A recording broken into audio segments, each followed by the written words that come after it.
So many people out there may be finding themselves with a, reform run council or even a regional mayor. And everyone is asking themselves, what on earth is going to happen? What on earth can we actually expect? And as we've been seeing very recently, um, they've got no clue because they ran an entire campaign based on national issues, not local issues, in a local election. So, of course, they've got no clue. And at this point, I'm pretty much sure all the councils have now been elected, gone into cabinets. And as we've seen, they've put not one 19-year-old in charge of child services down in Leicestershire. Um, they've also put another one in charge of adult services. And that is going to be kind of detrimental to those two things in that area. And yes, councillors do have a say. They do have an input. They do choose what is the priority, what not to spend money on, where to make cuts. Otherwise, what's the point of having local councillors? And I have seen people try to argue and try to say, oh no, it's fine because they're not the ones really in charge. Oh no, they are pretty important. They can decide a lot of stuff.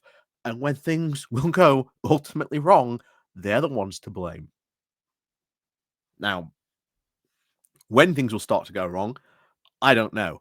But so far, they're all waiting to take orders from Farage. You're all seeing all the same messaging coming out of, oh, we're just trying to get things sorted out at the moment. So, for those of you who may not remember, this has actually happened to another council back in the days, quite a while ago, and people forget about it. But Thurrock, I believe, Thurrock District Council actually had a UKIP council, a UKIP run council, and that disintegrated, and people forget about that.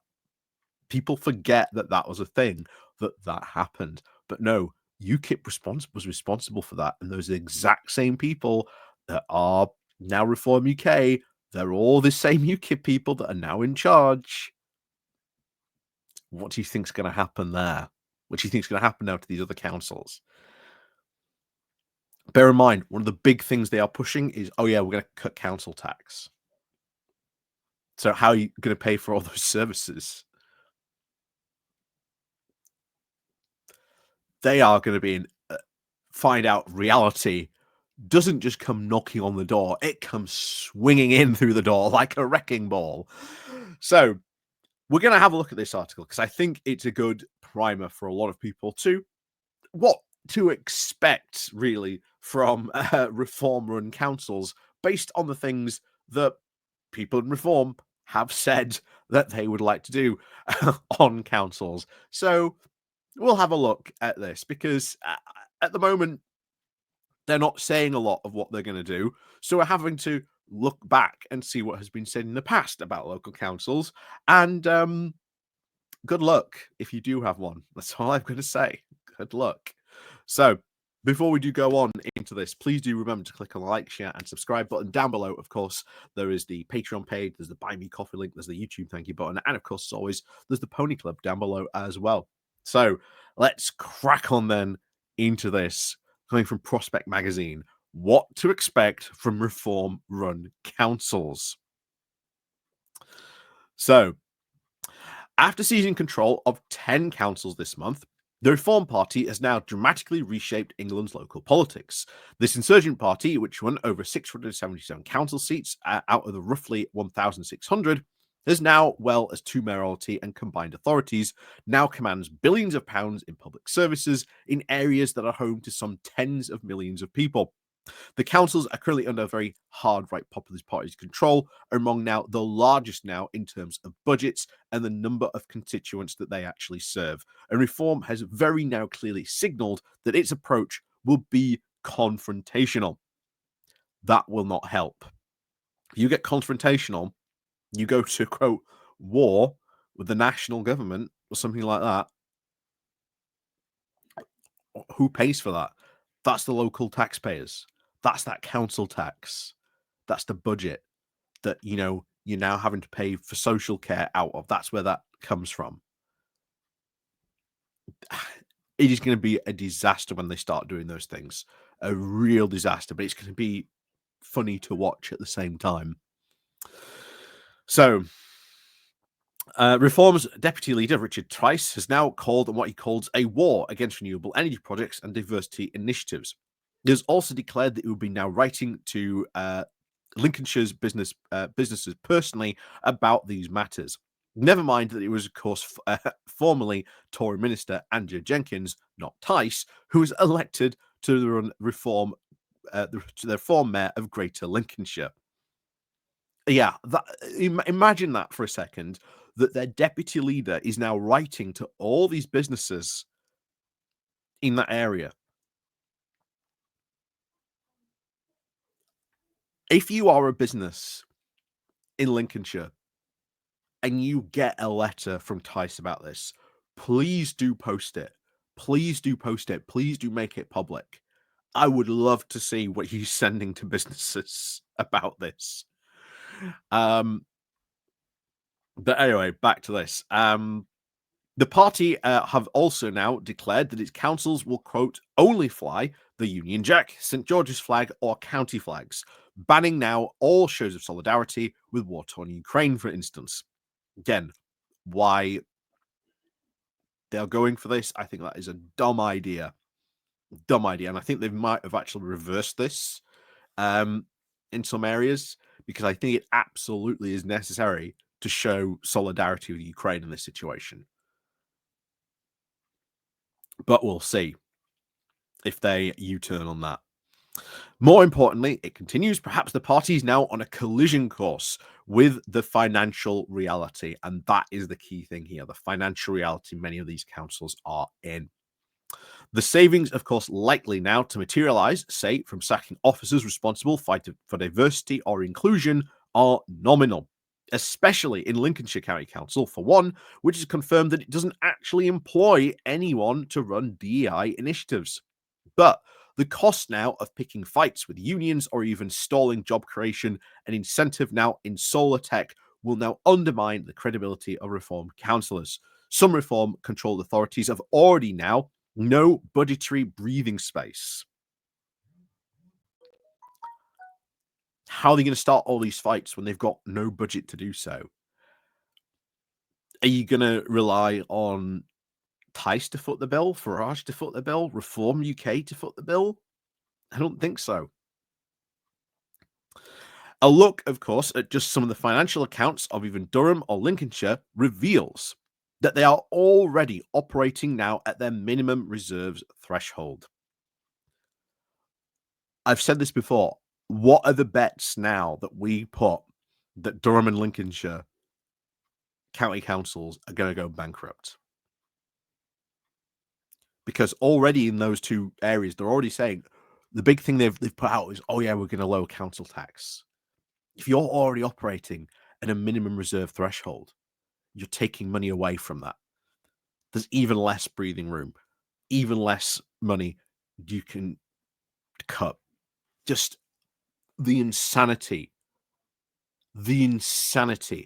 of this that is going to happen and break forth on this is going to be insane. Reform also will meet resistance now from council officials.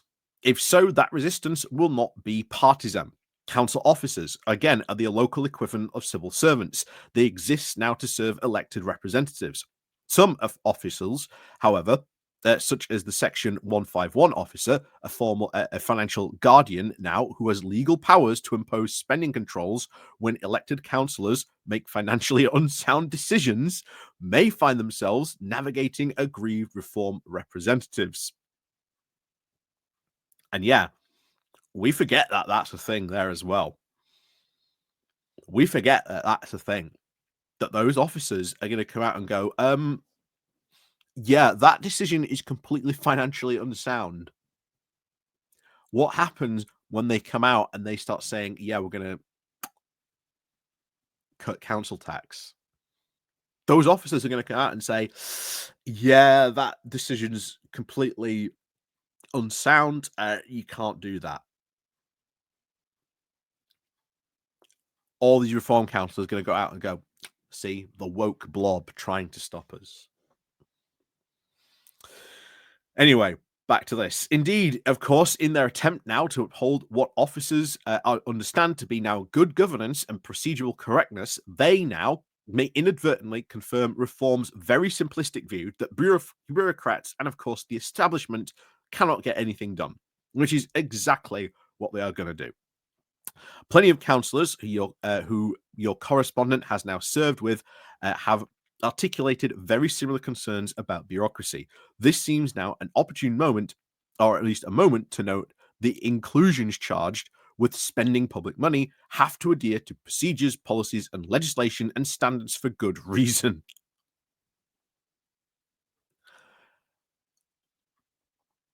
People don't understand that. People think councils just go like that with money. But no, there's this whole procedures, there's this legislation, the standards. But no, a lot of people think councils just go like that with money and just are irresponsible with it. No, there's a ton of procedures, rules, and regulations that they have to go through. And again, lots of people do not realize that about their local councils, about their local politics, and how it works.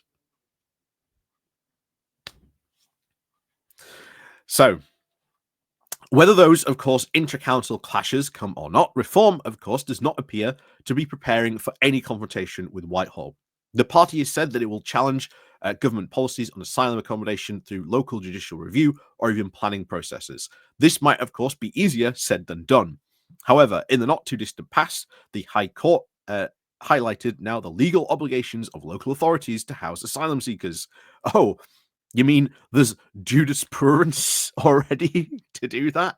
Oh, well, good luck running that court case, because the judge will immediately turn around and just go, High Court case, and just cite that as the ruling. Thrown out almost instantly.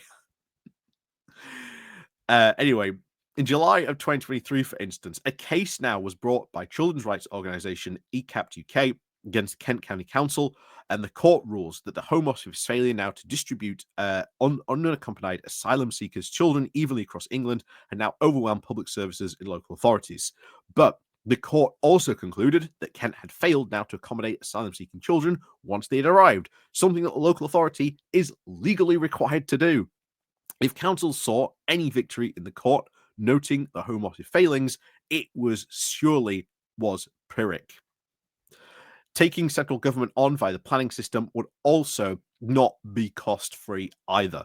The planning inspectorate or even the deputy prime minister could overrule councils. Still, such an action would slow down accommodation now of asylum seekers in the reform-controlled areas, even if it doesn't stop indefinitely. This might seem to be a worthwhile political reward to reform, and I see that happening all the time. You can even, the writing is on the wall for that instantly. Reform will put up saying, oh no, you can't do that. Then, Angela Rayner will come in, or, planning inspectorate will come in, overturn that, and then Reform will say, look at them pouring all these asylum seekers in here. Guaranteed. You can already guarantee and see what they're going to be saying about it. It's inevitable that we'll be seeing that over the next couple of years. For the most part, of course, over the last 4 decades, Labour and the Tory-run local authorities have avoided direct confrontation with the central government. It was, of course, the Conservatives who last weaponised local resistance by doubling Labour councils, the loony left, back in the 1980s. A strategy that Labour thought was politically counterproductive. The party's leader at the time, Neil Kinnock, publicly criticised the Labour-run Liverpool City Council for taking on Whitehall far too directly. This has left now an indelible mark on the psychology of local governance among the main parties. Councils have not exercised any level of resistance since. And while the government, of course, does retain powers to remove councillors, or even abolish the councils they serve, as Margaret Thatcher famously did with the Greater London Council back in 1986. Exerting such powers is risky and could make a martyr out of reform. Again, very true. It is, of course, far too early to tell for any divisions among reform's newly elected councillors could actually take. The party's rapid expansion has attracted now a broad spectrum of defectors, including now former Tories and Lib Dems.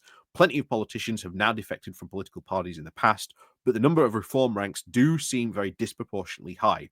One striking example, a reform candidate in Shropshire publicly expressed the desire to defect from reform during the local election campaigns, only to win an election.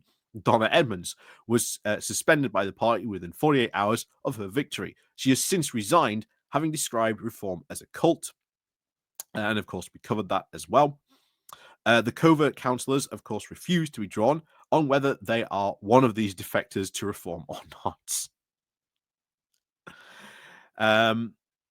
Polling, of course, by More in Common does reveal that while immigration is driving much of the party's support, the policies that reform councillors are actually administrating are less salient. This is where it comes into local policy. This is where it comes, all this stuff is going to come together and be their undoing. The electorate, of course, is not intimately familiar with now the labyrinthine nature of local government. And according to Now More in Common, few people decide to support the party in the local elections because they actually liked reform candidates running in their area. Once, of course, reform voters learn that councillors cannot stop immigration, will the fault lines between Nigel Farage and the locally elected reform representatives start to emerge? I think they will. Because absolutely, they are right. Your average voter doesn't know anything about local government. It is bad, it is depressing, but as I've said, maybe this will be a teaching moment for many people to learn about local government and why it's so important. Anyway, history does, of course, provide a very telling lesson. When the smaller anti-establishment parties have people elected into local office, their members do not always see eye to eye. UKIP, Reform's earlier incarnation, faced a very similar challenge when it gained a foothold in the London Assembly. The political discipline of those elected representatives was poor. They were embattled, suffered from defections out of the party before even their term was out. Maybe that will happen again. Would not surprise me. Reform is, of course, vying with the Greens to now be the fourth largest party in England. And in 2026, it will likely surpass the Green Party. Further, now reform-friendly authorities such as Essex are, of course, risk of now changing hands. The party has now, in theory, already secured seats at the top of the local government table. The Greater Lincolnshire Mayor, Andrew Jenkins, and the Hull and East Yorkshire Mayor and the former boxer and Olympic gold medalist, Luke Campbell, are now both members of the Council of Nations and Regions, a political body whose memberships include the Prime Minister, the First Ministers of the devolved nations, and all the combined authority mayors. This means they will have a direct line to the Cabinet. Will this platform enable reform to amplify its message and directly challenge government policy? I doubt it. Luke Campbell has no idea what he's doing. He's not an elected politician. He's never done anything with politics whatsoever. There is someone who is going to basically be a good boy and take orders from Nigel Farage. So, Hull and East Yorkshire, you didn't really elect Luke Campbell. You elect a mouthpiece for Nigel Farage to dictate, to tell him what to do.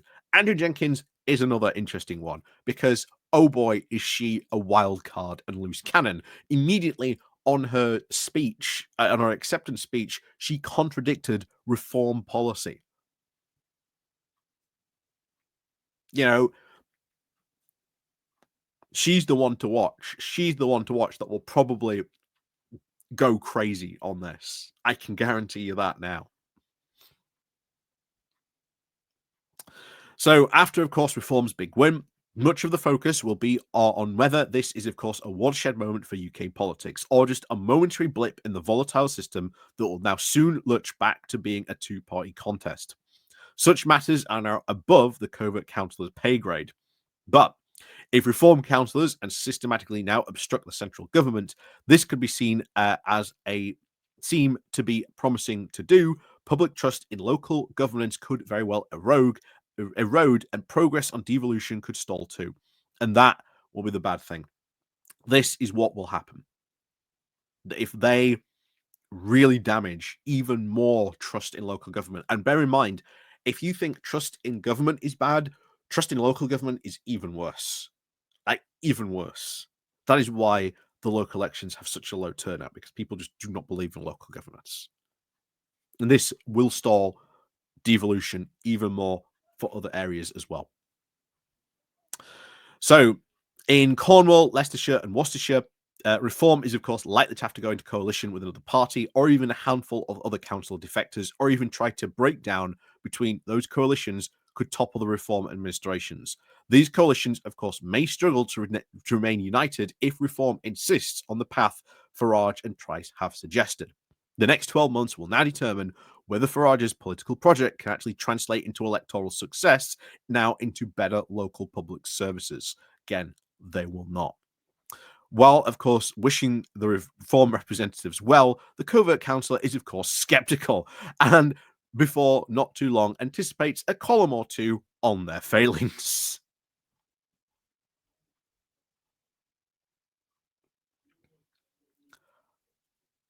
I am fully expecting it to go all wrong. Like I say, everyone out there that knows what they're talking about when it comes to local government is saying this is all going to go wrong. This is all going to go spectacularly wrong. I am agreeing with them very much on that. I cannot see this going well for them at all. I mean, it is a disaster, a genuine disaster waiting to happen. Just,